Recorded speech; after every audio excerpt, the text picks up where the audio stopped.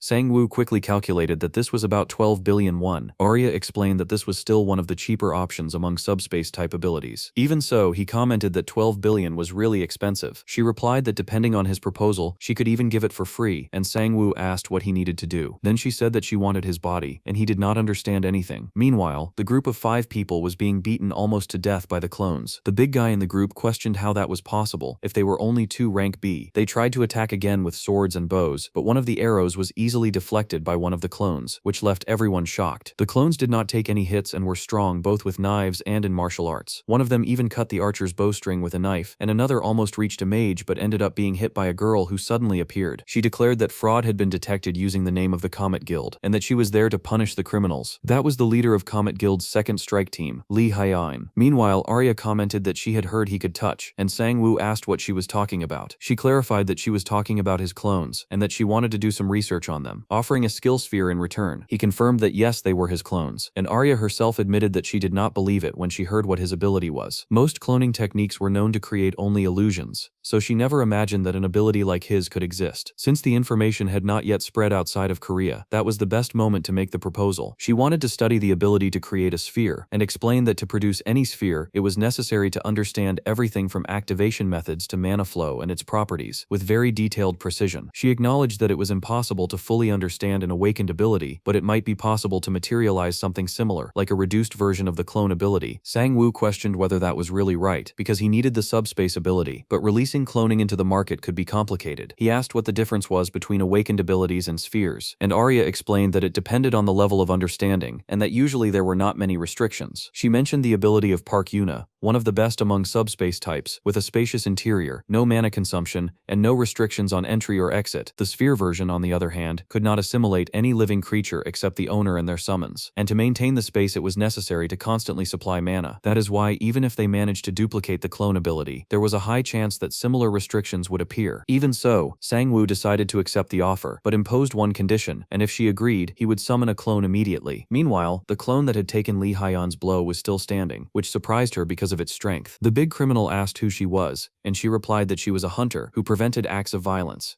recommending that they leave. The group of criminals thanked her, but one of the clones stated that he could not let them escape before depositing the money. Lee Hyon advanced, saying that was not his decision, and although he dodged the baton, he ended up taking a strong kick to the stomach, which created an opening for the criminals to move away. The clone insisted that they needed to recover the hunting profits, and asked if she could step aside. She replied that insects never know their place, and then launched a powerful strike with the baton, releasing a burst of energy and stating that it made no sense to recover anything since they would die there. Meanwhile, in the United States, Arya explained that she would rent the clone for 3 months, and that during that period, it would cooperate fully with the research. If the clone was destroyed due to their fault, there would be no replacement, and even if the development of the sphere failed, the cost would not be refunded. Sang-woo said that the conditions were good, and also asked them to provide clothes for the clone. Arya commented that it almost felt like she was losing in that deal, but he replied that if she did not like it, there was nothing to be done because that was his decision. She acknowledged that he fully understood the value of his own ability and asked him to summon the clone. The clone appeared completely naked, and the original Sang-woo threw clothes to him. Arya observed that it was truly incredible, and that she had never imagined seeing a real clone in person. Sang-woo said that one could be called number 7, explained that he should be hunting at that moment, but was there instead, and commented that since the side effects of the potions had been reduced, the self-destruction power had also weakened. Arya replied that she had already checked the clone for today, and that now it was her turn to fulfill the promise. As soon as Sang-woo touched the skill sphere, he acquired the subspace. He could not place anything alive inside it, except himself and his clones. Arya asked if he wanted to test it right away, and he said of course, then opened the first crack in space. When he looked inside, he realized that the interior looked like a reflection of the outside, like a mirror, and there was a wall at the end, which indicated about 33 meters in length. It was smaller than Yuna's, but it still seemed functional. He thought that even though it was not that large, and still consumed mana, since the main objective was to store monster corpses, it was already good enough. Then he told Arya that so far it was perfect. Right after that, he decided to test whether the clones could also use the ability. Arya got confused and asked what he meant by that, but ended up witnessing number 7 opening his own subspace. She asked if the clones could also use abilities, and Sang-woo explained that aside from the original cloning ability, they could use all the others. He tested it to be sure and confirmed that it worked. Arya became visibly nervous with that discovery. Then Sang-woo asked the clone if he could enter, and when number 7 crossed, he came out through the other portal. The original Sang-woo saw number 7 twice, and realized that no matter which clone used it, they all went to the same subspace. In practice, it worked like a portal. Suddenly, number 7 took a baton to the head. Sang-woo asked where that had come from, not understanding anything. Lee Hyon said that he was escaping, and questioned what kind of ability that was, wanting to know where her baton had gone. One of the clones commented that throwing the weapon away had not been a good idea, since it was now inside their subspace. Sang-woo ran to number 7, calling out to him, who despite having a battered face replied that he was fine. The original said he would get revenge, and that he would not forgive whoever had done that. He came out of the subspace holding Lee Hyon's baton, and she admitted that she had not expected that. The original Sang-woo asked if it had been her who threw the weapon, and the clone confirmed that it was, saying that he had not done anything against her. Lee Hyon asked what he intended to do about it. At that moment, Sang-woo noticed that number 6 was in serious condition. The clone said that the bleeding had stopped, but he could not move his legs. Without hesitation, Sang-woo cancelled the summoning of that clone, saying that he had fought well, and asked what had happened. One of the clones explained that while they were collecting payment after discovering who had stolen the hunt, they were attacked by her. Lee Hyon confirmed that she was from the Heesung Guild. Sang-woo complained that the people from Heesung only knew how to interfere in other people's business. She replied that he was being arrogant, and that B-class hunters did not know their limits. Even so, the original simply asked for cover and moved forward to attack her, without her showing any sign of being shaken. Meanwhile, Junyoung was furious, saying that those idiots had failed. He called another group as a precaution, and wondered how 5 B-class hunters could not handle 2 clones. It was a good thing he had sent the leader of Group 2, because that woman was a monster. Even with 2 Sang-woos attacking at the same time, Lee Hyon blocked easily, and said that just because people called him a super rookie did not make him amazing, since he was still only a B-class. She counterattacked with a punch that cracked the ground, but Sang-woo barely managed to dodge. She acknowledged that he dodged well. He thought that woman was a class, but noticed that her right hand, which had blocked the attack, was broken. At least he had caused some damage. She demanded the return of the weapon, activated the mana of the baton, and pulled it back as if it were magnetic. Then she mocked him, asking what he would do now, if he would fight with that little pistol. Sang-woo wondered if her arm really was not broken, but decided that in that situation, he would have to use his ability for real. He summoned all the clones through the subspace, and said that she did not need to worry about what he would use to fight. Number 2 stated that he had brought what was requested, and Sang-woo commented that if number 3 was in the hospital, then there was nothing else to worry about. Lee Hyon prepared to face all of them at once. On the other side of the subspace, Arya was watching everything. She did not know that the subspace could be used as a portal. Even though she could not interfere in his personal matters, she saw a perfect opportunity there. She realized that the weapon that had been thrown belonged to Tron, and decided she would not waste the chance to harm those idiots from Tron. So she asked her company team if the prototype they had developed was already ready. Meanwhile, Sang-woo managed to injure injure Li Haiyan, but nothing too serious. With a few scratches on her body, she asked if he knew what her ability was. Then she planted the bat into the ground and activated damage manipulation, a technique that transferred all the damage she received. A massive explosion swept through the area and wiped out the nearby clones. Sang-woo managed to block part of the impact, but he was still badly injured. Li Haiyan mocked him, asking if that was not already the end. But at that moment he called number 5 and handed him a small pouch. The clone devoured its contents without hesitation, and she asked what that was. Sang-woo replied that since she was from the Haesung Guild, she should know. Number 5 had eaten a crystal jewel, one of those she herself had ordered Silver Moon to mass produce. Jewels that increase stats 100 times more than a normal one. He had borrowed a few. He explained that he had tested them on the clones, and that the effect was not exactly the same as normal jewels. It did not increase stats in the same way, but after giving 3 pieces to number 5, the clone turned into a gigantic demonic beast. Sang-woo commented that she should understand the effects better than him. Li Haiyan called him crazy, but when the giant charged at her, she said he should not get carried away, because even if it was worth 100 jewels, it would still only increase stats by 0.5, and nothing would really change. But she was immediately hit with a brutal punch to the face that made her spit blood. Sang-woo explained that what he could see was the stat increase caused by side effects, but the increase in strength in a monster worked differently. He also commented that she would never know that, since she had never eaten one of those jewels, but admitted that because of that the creature's accuracy dropped a bit. The problem was that the demon did not distinguish allies, and started attacking even Sang-woo himself, without recognizing his master, so he ordered all the clones to stay away from number 5. Li Haishan stood up furious and said she hoped the guild would resolve that without killing the boy. She exchanged intense blows with the demon, using the bat to constantly regenerate and transfer damage. In the end, she managed to bring the monster down and advance straight toward the original Sang-woo. He blocked the attack when she asked if killing him would make the clones disappear. He replied that killing was not happening, and all the other clones appeared to protect him. Even while taking stabs, Li Haishan grabbed the blades with her hands and stated that it was not enough, blowing the first clone's head apart with the bat by redirecting the damage. She noticed that the clones were not aiming for vital points, and commented that it seemed like he had never killed anyone, that he was not taking it seriously. At that moment, Sang-woo cut his own leg with the cursed sword and said not to worry, because he had changed his mind. She asked what he was doing, and the cursed voice whispered for him to cut her throat. He obeyed and launched a strike straight at Li Haiyan's neck, which she managed to block at the last second with the bat. Surprised that he had actually aimed for her throat, Sang-woo asked if she was sure she could turn that fight around. Right after that, she was stomped by the giant demon, but managed to break free and was hit by fireballs. She stated that none of those fireballs would defeat her, but the demon also used flames, and its breath was comparable to that of a dragon. Even so, she absorbed everything with the bat, and returned it using damage manipulation. Sang-woo would not have been able to dodge that, but at the last moment a cloak was thrown over him. He wondered what had just saved him, and Arya explained that it was a new prototype armor made by Heritage, the MPCP, a light and elastic cloak with absorption and shield abilities, which could be used together with other armor, and became more resistant depending on the situation. The one who tried to explain it was number 7. Even without knowing how to speak English properly, Sang-woo asked them to thank her, and Arya replied that it had to be a joke. Right after that, Li Haiyan was crushed by the fist of the giant demon. This time, her weapon overloaded and could not transfer the damage anywhere. She continued being beaten by the demon without being able to redirect the blows and was crushed until even her bat deformed. At the last moment, she still managed to return part of the damage with a kick that knocked the giant down, but when she opened her eyes, Sang-woo was already over her, saying that she had fought well but that it was enough. Then he slammed her face into the asphalt with a final punch. When Li Haiyan received the message about that mission, she said she would be away for a while. The masked man commented that he thought she had already finished for the day, but she explained that the young master was looking for her again. He asked if it was the hunter Junyoung once more, since he held a lower position, and questioned why she was helping him. She replied that the president's son would be the future president. The masked man pointed out that Junyoung was also his son, but she said he did not deserve that position, that Junyoung was perfectly capable and also very handsome. Then the masked man asked what the job would be this time. She replied that she wanted him to wipe out a certain famous hunter named Jung Sang-woo. The masked man said it was better not to get involved, advising her not to stir up a hornet's nest, and to remain loyal only to the current president. Li Haiyan shot back that she was also loyal to the future president, and said he was acting like a child. He insisted that she did not know Sang-woo, and that she would lose that fight. In fact, after remembering that, she woke up on the battlefield. Sang-woo asked if she was finally awake, commenting that class hunters really were different. She asked why he had left her alive. He replied that he had not really tried to spare her. He just did not think it was worth killing her. She said he could have done it if he wanted, and that mindset would only bring weakness, since she herself had tried to kill him. Then he stabbed his sword into the ground beside her head, and said that was her last chance. No one had died. He had caused as much damage as she had, and that was enough. There was still time for her to mind her own business and leave with Haesung. He did not like killing, but there were many ways to resolve things. She answered yes sir. Sang-woo simply turned his back, entered the subspace and asked if number 7 was okay. The clone replied that it hurt. Li Haiyan, still lying there, kept thinking about what she should do now, and ended up realizing that what had happened was strangely impactful peaceful. After that, the people who had been going after monster corpses simply disappeared. After restoring the clones for a few days, Sang-woo returned to his peaceful hunting routine. Number 7 was sent to Heritage for research on the skill sphere. At the same time, new classes began at the academy. He noticed that everyone who had been interfering in the hunts disappeared as soon as he defeated Haesung, and he thought the timing was too perfect to be a coincidence. There was a very high chance that that guy was involved, so he decided to approach Junyoung at the academy, asking where he thought he was going. The other students got excited seeing Sang-woo back, and the girl he had been talking to suggested they go to class together, but he was speaking directly to Junyoung, who got startled. Later, in the chapel, a priest asked everyone to sit down and pray in gratitude to the system. Sang-woo wondered if that was really a mandatory class, if they were actually praying to the system. He asked a Haesung student what that was about, and she explained that it was part of the curriculum, that they would learn the history of the system and attend a mass. He questioned what that had to do with hunting monsters, and she replied that she did not know either. She was only there because it was required. The priest asked for silence, but Sang-woo said he was going to the bathroom. Inside, he opened the subspace, switched places with a clone, and left it sitting in the mass, while he went to the courtyard to train, since he considered that a waste of time. In the courtyard, he saw Junyoung on the phone complaining that it made no sense for even the team leader to have failed, and questioning how they could not deal with a B-class hunter. Sang-woo appeared, asking who was B-class. Junyoung asked if he had been spying on other people's calls, and Sang-woo replied that he should say that after interfering in his hunt, Junyoung said he should have accepted the money when he had the chance, and that complaining after losing an insignificant hunt only showed the level of his agency. Sang-woo mocked him, saying he envied his wealth, and asked if he had been raised by private tutors instead of his own parents, hinting that maybe he did not even receive attention from his father. Junyoung asked if he wanted a fight, and Sang-woo confirmed that he did. The young master of Haesung gave him one last chance, saying that if he left the academy, no one would bother him anymore. Junyoung replied that he only wanted one thing, for Sang-woo to give up the elixir. He admitted that it had been hard to hold back during class, and that the ice he created was smaller than expected. Then he summoned a fireball at maximum level, looking like a meteor. Sang-woo thought his own looked like a marble compared to that. However, someone completely cancelled Junyoung's ability, saying that although they could use abilities at the academy, that had gone too far. It was Hwang Yun-hai, leader of the Phoenix Guild. Meanwhile, a doctor was analyzing the footage sent about Sang-woo, praising his movements and noting that even as clones, they could safely consume crystals. He said he needed a sample immediately. An informant reported that the footage captured the moment the weapon went into another dimension, and suspected there was a high chance of obtaining a clone sample at the Heritage Company. The doctor commented that that woman was becoming greedy and should share something so valuable. He was the CEO of Tron, Trevor Ron. Meanwhile, in the academy courtyard, Hwang Yun-hai commented that it had been a while since she had seen him. Young master of Haesung, Junyoung asked what she was doing there, and she replied that she was now a teacher. She said that conversation had drawn too much attention, and that they could talk in private. Later, already in her office, she asked what had happened. Junyoung tried to say it was something personal, but Sang-woo ended up revealing everything, accusing Junyoung of sending subordinates to steal his hunts, and even speaking badly about him on the phone. He insisted he had done nothing, and that the other was a very problematic boy. Hwang Yun-hai replied that it must have been difficult for him, and then explained that she really had become a teacher. She commented that most of the students were B and C class, and that if they were only F or D, it would not be a problem, but she was there specifically to control students like the two of them. She also said that she stopped the fight because either way they would have a chance to settle things in the next class, where they could fight each other as much as they wanted. Meanwhile, Arya focused on researching number 7. She collected a blood sample and was impressed, saying it could not be explained in words because it was real blood, with real cells, and even a defined blood type, making it possible to perform a transfusion. One of the doctors asked if it was all made of mana, and she replied that it was, and that common sense could not explain it. The most important part was that the clones were treated as individuals. They ate separately, and used the master's abilities with their own mana. Meanwhile, number 7 was excited, saying he wanted to eat steak. Arya reflected that a summoning ability like that had never existed before. Suddenly, the building alarms went off. An invasion was happening. An aircraft crashed into one of the floors, and exterminator robots came out of it. The security system tried to respond, but it was useless because those machines were practically indestructible. One of the doctors reported that the robots had entered through the aircraft, and Arya ordered immediate evacuation. Number 7 asked where the plane had crashed, and said he would help drive the invaders out. Meanwhile, the security soldiers were being crushed and massacred. An awakened with lightning powers appeared to face the robots, and managed to take down the first one, causing a short circuit. However, the others immediately changed their strategy and adapted their weapons. The awakened realized those were not simple machines meant to cause terror, but high-level technology. He kept fighting but ended up surrounded. At that moment, Sang-woo appeared, cutting down the robots with ease. Number 7 warned him to be careful, but one of the robots announced that it would prioritize obtaining the target and prepared to capture capture the clone. Meanwhile, back at the academy, Huang Yunhai formally introduced herself as a teacher and explained that she would be teaching the topic of understanding and practicing duels and combat. She stated directly that from that moment on, the students would form trios for 3 versus 3 battles. All abilities and equipment were allowed, and victory would only come after completely defeating all 3 opponents. The grading system would be based on combat power, individual contribution, teamwork, and other factors that could influence the evaluation, so they should not take it lightly. She then asked if there were any questions. One of the students asked why they were training to fight people, if the goal was to kill monsters. Huang Yunhai replied that she had also been invited suddenly and did not know the exact reason, but from her own experience, the life of a hunter did not involve only monsters. There were conflicts over profit distribution, disputes in hunting grounds, crimes in unauthorized portals, and other situations. Anyone who lived as a hunter would inevitably face conflicts with other hunters, and they needed to remember that anything could happen inside a portal. Another student asked if there was a ranking limit for the trios. Huang Yunhai understood the concern and mentioned that there were 2 people above the usual ranking, but assured them that appropriate penalties would be applied. She said her part was finished and that they could form groups. Sangwoo kept thinking about that so-called penalty. Haesian asked if they would stay in the same group, and he said yes, suggesting they bring in someone else from outside. At that moment, he received a call from Arya and went to answer it in the courtyard. She informed him that number 7 had been taken. He asked how that was possible, who had done it, and how. Then the Lightning Awakens said he could explain. At that moment, while number 7 was fighting alongside him against the robots, the hunter began to wonder who that guy was, because he was far too strong. But in the middle of that distraction, he ended up being grabbed by the neck by one of the robots, which took him hostage and warned Sang-woo that it would kill the man if he got any closer. Even so, the hunter told Sang-woo not to worry about him and to just finish off that damned robot. The robot replied that there would be no more damage if they stopped resisting. Number 7 then asked if it belonged to Heritage, but the hunter said that did not matter. Reinforcements would arrive, so he just needed to finish it. However, number 7 ended up removing his equipment and explained that he was following an order from his master, that he needed to cooperate as much as possible with the company and could not allow Heritage to suffer any damage. The hunter tried to stop him, telling him to fight back, but ended up being completely overpowered by the robot. Feeling guilty, he said that everything had happened because of him and asked for forgiveness. Sang-woo then told him not to worry and said he would check the situation. Using his familiar ability, he realized that number 7 was trapped inside a robot, but soon a flow of mana was detected and he was shocked, which deactivated the ability. He concluded that they were taking the clone somewhere and that they were blocking the use of abilities, which would make it difficult to bring him back using subspace. Arya commented that they would not request another clone to be sent, since that was in the contract, and that the fault was theirs for not noticing the ambush plan to kidnap him. She asked if they could not simply terminate number 7. Sang-woo asked if that meant they would bring him back, and Arya confirmed, saying she even already had a suspect for who did it. He replied that it was fine because he was not planning to use number 7 for the entire contract anyway. The hunter, still confused, asked what terminate meant, and Arya explained that number 7 was only a clone, not a real person, so he did not need to feel so bad. The hunter was left somewhat speechless, first shaken, then relieved upon discovering it was a clone, but it was still strange for him. Sang-woo thought that in the end everything would be fine, since the company was huge and should have many hunters capable of retrieving him. But as he finished the call, several people began approaching him asking to form a team, and not just him, but also Junyoung, because the 2 of them were the only B class. Everyone commented that there would be a penalty for B class, but no one knew exactly what it would be. That was when Wang returned, saying she had forgotten to mention something important, that Sang-woo was not allowed to use clones. He asked why, and she explained that teamwork was one of the most important evaluation criteria, and that considering clones as part of the team would complicate everything. She also said that was not even the main penalty, that there was another one, and wished him good luck. After that, with 2 penalties on his back, people began to move away from Sang-woo, and no one wanted to form a group with him anymore. When he returned to Haeon, he asked if she wanted to team up with him, and she commented that things had moved too fast. After some difficulty, they finally found a 3rd member, who introduced himself as Choi Jung-bai. Sang-woo mentioned that he saw him running toward Junyoung as soon as he heard he could not use clones. Choi Jung-bai said it was nothing personal, that he took the academy very seriously. Haeon replied that he had no right to say that, but he insisted that he had been loyal the whole time. Then they began to show their abilities. Choi Jung-bai revealed that he used a shield and could share his defense with allies, applying a defensive buff, and claimed he was the best tank in the academy. Haeon demonstrated her mana control, saying that although it was not as destructive as fireballs, her ability was much faster and much more controllable, making her practically a master of mana. Sang-woo commented that without clones he did not have much he could do, and she told him to stop joking. Choi Jung-bai even considered looking for another team, but Sang-woo provoked him, asking if he did not want to stay on Junyoung's team and why he had not managed to get in. He explained that he thought his class would be enough, but stronger people ended up joining first. Junyoung's group was extremely powerful. Junyoung himself asked why some of them had not taken the test to rank up. Mundohwan, supposedly an F class, said it was pure laziness. Meanwhile, the butcher On Setsukin, who claimed to be E class, said he found it fun to intimidate weaker people. Junyoung realized they could easily be C class or even higher, because they were clearly far too strong for the ranks, they declared. With that team, he was certain he would crush Sang-woo. Meanwhile, in an extremely dangerous hunting ground, a swordsman was eliminating every creature that appeared. He was even swallowed by a sandworm, but came out of the creature with just a few movements, as if it were nothing. That was the S-class hunter Kaisel Raven, who had just received a call from Heritage and discovered that he would have to travel far away once again. At the same time, at the academy, Hwang Yun-hye was preparing the arena where the fights would take place. What she used was a mana fusion capable of twisting and dispersing the magical flow of the environment. She explained that this technique could weaken any magic, curse, or buff, as well as cancel the activation of abilities. Sang-woo immediately realized that this was what she had used earlier to nullify Junyoung's fireball. She also added that within that space, any damage caused by magical or physical attacks that could be fatal would automatically be reduced. In other words, they could use weapons and magic freely, even aim at someone's head, and no one would die, although they could still end up with scars. Since no one asked any questions, the combat evaluation began. Hwang Yun-hye explained that there were a total of 6 barriers, and that 12 teams would fight at the same time. After that, the winners would face other winners, and the losers would do the same among themselves. The goal was not to determine an absolute champion, but to provide multiple opportunities for an accurate evaluation. Finally, she called the B-class hunters, Sang-woo and Junyoung, took out 2 flasks from her uniform, and told them to drink. It was a weakening potion that would reduce their stats to the average level of the academy students. In fact, it was not exactly a potion, but a temporary poison. She made it clear that if they refused to drink it, or tried to remove the effect using any ability, they would be disqualified. Everyone was sent to their designated spaces, and in the 4th barrier, the fight for Sang-woo and his team began. One of the large guys on the other side mocked him, saying that without clones, and with reduced stats, he was now just an F-class. Sang-woo replied that it was offensive, but unfortunately true. Yongbei asked for calm, saying they could still overcome this with teamwork. Haeyeon commented that she knew Sang-woo had other hidden abilities, and that he should stop pretending. Sang-woo noticed that Junyoung's team was fighting well right beside them, and that those guys definitely did not look like F-class. The evaluation assistant ordered the B-class to drink the potion immediately. Sang-woo felt his stats drop the moment he consumed the liquid, but since he had immunity to poison, everything returned to normal seconds later. In fact, it even increased his immunity a little more. Meanwhile, Kaisel Raven had already arrived at Heritage headquarters, where he was received by Arya, who said it was good that he had come. He asked what had happened and whether it had been an ambush. After she explained the situation, he commented that he did not even know an ability like that existed. Arya said it was urgent to find the clone sample as quickly as possible. Raven asked if it was because of a skill sphere, acknowledging that it was something valuable, but Arya said she no longer cared about that, because if they experimented with the clone's traits, they could achieve an important breakthrough, bringing the plan for that day even closer. Raven understood the seriousness and said he would retrieve it. In the hunter industry, 2 stats were extremely difficult to increase: regeneration and poison immunity. Regeneration required such brutal training that it was practically self-mutilation. Poison immunity involved absurd risks, because resistance did not guarantee protection against truly lethal toxins. Even so, there were always exceptions, and in this case, that exception was Sang-woo, who consumed lethal poison as if it were water. While he believed his stats were the same, in reality, his immunity had increased even further. Back in the arena, the assistant gave the signal to begin. Sang-woo was at the peak of his condition. He just could not use clones. When the fight started, he rushed forward quickly. He dodged the opponent's attack as if everything were in slow motion, and almost eliminated him in a single move, but stopped his strike at the last moment, because if he dominated his opponents too easily, it would raise suspicion that the potion had not worked, and he could be accused of cheating. So he pretended, allowed himself to be hit, and was thrown far away without taking any real damage. Internally, he thought it had been a perfect performance, since anyone would conclude that he had become weak. However, Yongbei found it strange, because he had activated the defense buff, and even weakened. Sang-woo should not have been thrown like that. Soon after, he got up calmly, as if nothing had happened, and said he was completely fine, even praising the effectiveness of the buff. The other team was confused, unsure whether he was truly weak or hiding something. Yongbei then charged at the enemy tank, while Haeyeon struck the opposing team's assassin. Quickly they realized they needed to take Yongbei down first, and break his shield to have any chance of winning. While they fought, Sang-woo realized he would not be able to win, relying only on Haeyeon and Jung-ba, so he needed to help, but without making it too obvious. He decided to act like a complete idiot, charging forward and shouting that he would not forgive them, and ended up deliberately getting hit by a rock thrown by the enemy mage. He was launched far away, and upon impact, slammed his head into the other 2 opponents, knocking both out at once, and leaving them unconscious. Right after that, he stood up as if nothing had happened, and said he was fine thanks to the defense buff, even laughing about the situation. The mage was confused and asked how he had been thrown with so much force, since she did not have any magic capable of doing that. Sang-woo replied that she was impressive and congratulated her, but she insisted it had not been her. Even so, she launched more rocks, which barely scratched Yongbei's shield. Taking advantage of the opening, Haeyeon finished the fight with her mana shots. The evaluator commented that it had been fast, and declared declared their team the winner. Jungbei said Sang-woo had been strong, but he replied that most of the credit went to the defense buff, laughing as if he were being modest. Deep down, he was more interested in what was happening in Junyoung's fight. Even with the barrier active, Soken the Butcher was beating a student almost to death, even though the group had already surrendered. The evaluator ordered the fight to stop, and Hwang intervened using her ability to restrain Soken, asking if they were deaf. He replied provocatively, saying he could not use his full strength because of the magic circle, and asked if it was not difficult for them as well. Do Hwang commented that if it were not for the barrier,